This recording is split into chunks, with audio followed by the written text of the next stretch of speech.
So before we dive into maximum power transfer theorem, I'd like to quickly remind you that the maximum power transfer theorem builds on top of Thevenin theorem.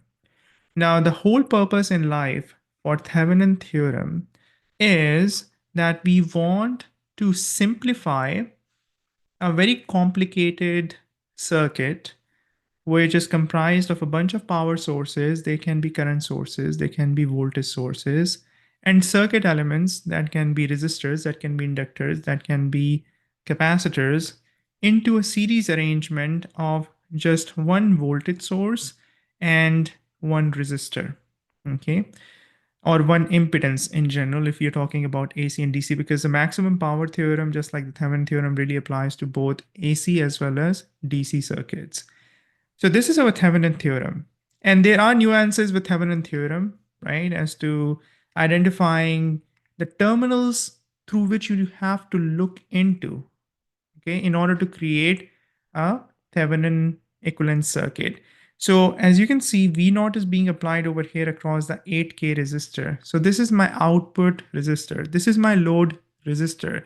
And this helps me define the terminals for which I am going to, around which I'm going to create the Thevenin circuit. So once I have these terminals outlined, what I'm going to do is I will basically capture everything between these terminals. And that is basically what will be converted into the simplified series arrangement of a voltage source and a resistor.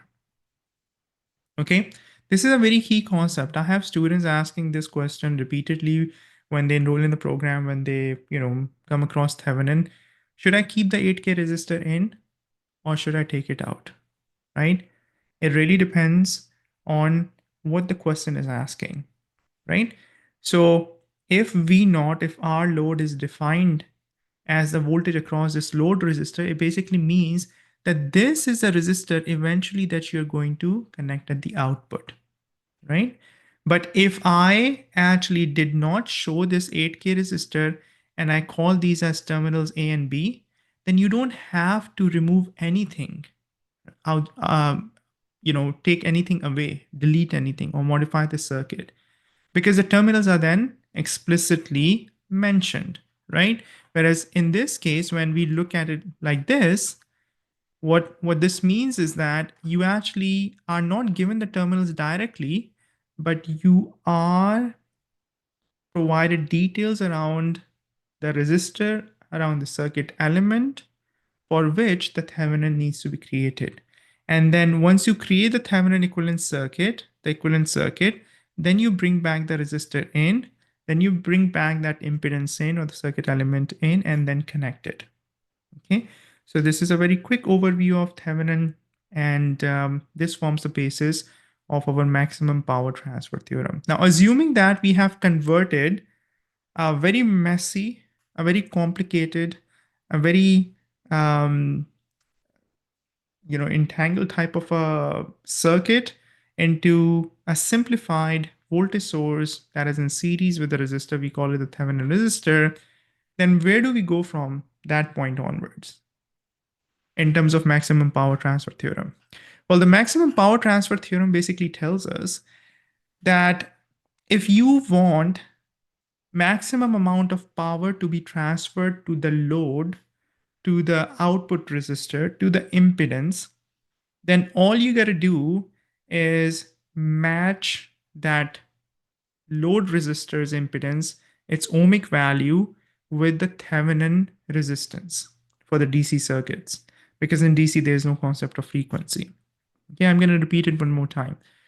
All you got to do is figure out the R Thevenin of that circuit, right, which is basically typically your power source, right, which has some inbuilt circuitry, for example. And across those terminals of that black box, you have to simply make sure that your load resistor, your output resistor, your circuit element has the same impedance, has the same ohmic value as the R Thevenin. That's it. And then you can also figure out the power drop across it, it's not power drop, but power consumption by it, or power that will be delivered to it. And it will be a function of that load resistor, which is R Thevenin, and the V Thevenin that we see in the Thevenin equivalent circuit. Now, there are actually two parts to it. And the practice problem that we're going to do is basically going to capture the scenarios in terms of DC circuits. This is the equation that we basically use. Okay. Now, when we have AC circuits, the issue is that you have a sinusoidal waveform. I tell my students who are in my P Power FE electrical program that if you are able to convert the AC circuit into polar form, so the voltage source converted into the polar equivalent, okay, or the complex equivalent, the impedances into complex representation, ideally polar. Polar is easier to work with because then you can directly deal with the RMS. And same thing for the load impedances. Once we have converted everything into RMS, which essentially is polar, right? Then what we need to do, we can basically apply all our DC circuit analysis tools. Okay, so this is a key point. Our RMS conversion through the polar conversion allows us, and with RMS, you also have to, as far as the magnitude is concerned, I want to be clear that VRMS or IRMS is equal to Vmax divided by square root 2. As far as the phase angle is concerned, that's fine. There is one slight issue that you have to be mindful of, that the RMS representation assumes a cosine. So if your time domain function is represented in sine, then you actually have to do a 90-degree adjustment to convert the sine into cosine, and then you go about this business. So that's, conversion from time domain to RMS. But loosely speaking, your polar conversion essentially gets you there, okay, with some nuances. Okay. So when we are dealing with the AC circuits, the concept is the same, the idea is the same. There is a slight additional detail that you have to be mindful of. So because we have AC system, we can have reactances. So rather than talking about simply resistance, we talk about impedance. Now the requirement for the load impedance, okay, that will be connected to your circuit is not simply R is equal to R Thevenin. It is ZL is equal to Z Thevenin, but with a conjugate. And this conjugate gets missed a lot of times, right? So the conjugate basically means that if your Z Thevenin is equal to R plus JX, then your Z load should be R minus JX. So notice that the plus sign over here at the top is being replaced with the minus sign over here, and the minus at the bottom is being replaced with the plus sign over here. So that's the key.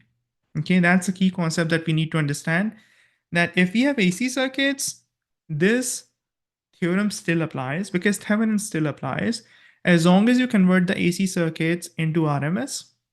Once you have converted them into RMS, just be very careful with the handling of the conjugate, because the conjugate is irrelevant in DC circuits. There is no imaginary component in DC circuits. There's no frequency in DC circuits. Whereas in the AC circuits, there is frequency, there is imaginary component, and you need to flip the sign of the imaginary component. If your Z Thevenin has a positive J whatever X, right, then it should be minus JX. Okay, so that's basically the key concept over here. Now, in terms of our DC circuits, one of the things, like, how do you make sense out of the maximum power transfer theorem? It's all clear, in terms of the formula, the equation, but practically, what does it really mean? And if you have that doubt, hopefully this particular example is going to help you understand that. So this is a DC circuit, obviously, because I have a DC source, okay? And I have already converted this into Thevenin. I've already converted this into a Thevenin equivalent circuit, okay? So let's say we previously had a black box over here, which had a spaghetti of branches of your parallel arrangements, your series resistors, your multiple voltage sources, multiple current sources. Let us assume for a second that all of that has been taken care of for you, and it has been simply reduced into Thevenin or Thevenin and Thevenin. And from this black box, these two terminals are sticking out, and it's up to you which resistor, which load resistor you want to connect to it. But the only condition is that whatever resistor that you pick, okay, whether you're connecting a toy over here, whether you're connecting, resistive load, a heating element, whether you are connecting an entire data center, whatever you are connecting over here. Data center probably is not the best example because it is not purely resistive, but you get the idea, right? The only condition is that you need to make sure that with this type of power source that contains this much DC voltage and this series arrangement of Thevenin, you have to ensure that maximum power gets transferred to RL. Okay. Now, if you map this out, you can actually, there are lab exercises. I remember doing something similar in my undergraduate circuit analysis coursework where we had a variable resistor, varistor, and we actually had to measure the voltage drop across it by changing the values and so on. And you would basically come up with a table that is very similar to this. Now, notice that our Thevenin value is 9 ohms. So based on our maximum power transfer theorem, the equation that we've discussed, the theory that we understand, you can right away tell me that, Wasim, you don't need to go through any of this hassle because I'll tell you that RL, when it is equal to 9 ohms, that's when you will have the maximum power transfer to the load. Okay. But I'm stubborn and I want to actually map this out. I start with the RL value of 0.1 and I notice that the load gets 4.35 watts of power. I slowly increase it and I notice that the power keeps on increasing and increasing and increasing and increasing until I get to 9 ohms. At 9 ohms, I get to have 100 watts of power delivered to the load. But then I'm like, okay, you know what? I figured out this formula because the higher the value of my load resistor, the more power is going to drop. The more power is going to be delivered to it, the more power it is going to consume. So I keep on moving ahead, charging ahead, right? Keep on increasing the value of the variable resistor. I end up with 10 ohms. Okay, but then the value starts dropping. I'm like, maybe this is an anomaly, right? And I keep on increasing, and it keeps on decreasing. So I then realized that, you know what, this formula is actually accurate. It is not bogus. This actually works. And I've verified it. Seeing is believing, right? And when I map this out, as I'm increasing the value of the load resistor, I find that the peak value, the maximum value, okay, appears when the load resistor RL is the same value as the Thevenin. And I can actually calculate this by measuring the voltage drop across the resistor as well. Okay. Does this make sense? So ultimately, this is what we are trying to do. When we go about capturing the value of that load resistor or the impedance that will allow maximum power to be transferred, that's basically what is happening. Because rather than having more power consumed by internal circuitry of your source, you want more power to be consumed by the load. Okay. All right. I hope you guys found this session helpful and we use a first principle approach. What sometimes gets missed in between the lines is what is really the maximum power transfer theorem doing? In simple terms, it is basically allowing us to figure out the selection. If we have, let's say, a bunch of resistors on a table and we want to pick one of the resistors or one of the impedances to select it as our load impedance, then which one should we select? And if the condition is maximum efficiency or maximum power transfer to the end load, then we are basically going to select the one that is equal to Thevenin or that is equal to the Thevenin, and we handle the conjugate carefully. And I hope that you found this this is what I call as level 3 understanding, first principle approach.